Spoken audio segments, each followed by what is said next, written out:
ಕೊಟ್ಟೂರು ತಾಲೂಕಿನ ಉಜ್ಜಿನಿ ಗ್ರಾಮದ ಶಾಲಾ ಮತ್ತು ಕಾಲೇಜು ವಿದ್ಯಾರ್ಥಿಗಳಿಂದ ಹೆಚ್ಚುವರಿ ಬಸ್ ಸಂಚಾರಕ್ಕಾಗಿ ಪ್ರತಿಭಟನೆ ನಡೆಸಲಾಯಿತು.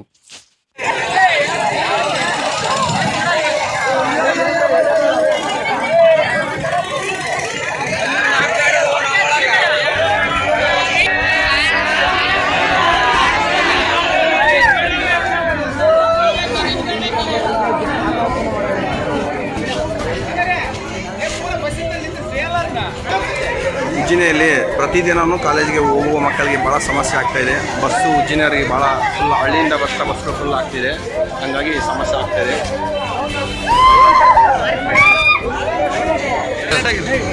ಉಜ್ಜಿನಿಗೆ ಒಂದು ಬಸ್ ಇಲ್ಲ, ಎಲ್ಲ ಹಳ್ಳಿ ಮೇಲೆ ಬರ್ತಾವೆ, ಎಲ್ಲ ಫುಲ್ ಹಿಂಗೆ ಬರ್ತಾರೆ. ಹತ್ತಕ್ಕಂದ್ರೆ ನಾವು ಇವತ್ತು ಬೇಡ್ರಿ ಹಂಗೆ ಹಿಂಗೆ ಅಂತಾರೆ. ನಿನ್ನ ಹತ್ತೀವಿ ಜಾಗಟಿಗೆರಾಗ ಅವ್ರು ತುಂಬ ಸ್ಟ್ರೈಕ್ ಮಾಡಿ 8 ಮಂದಿಗೆ ಬಸ್ ಕೊಟ್ಟರು.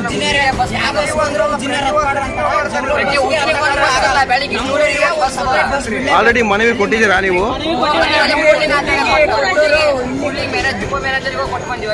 ಏನಂತಾರ ಅವರು? ಅಂತಂದ್ರೆ ಬಿಟ್ಟಿಲ್ಲ, 3 ದಿವಸ ಬಿಟ್ಟಿಲ್ಲ. ಕಂಪ್ಲೇಂಟ್ ಕೊಟ್ಟಿಲ್ಲ.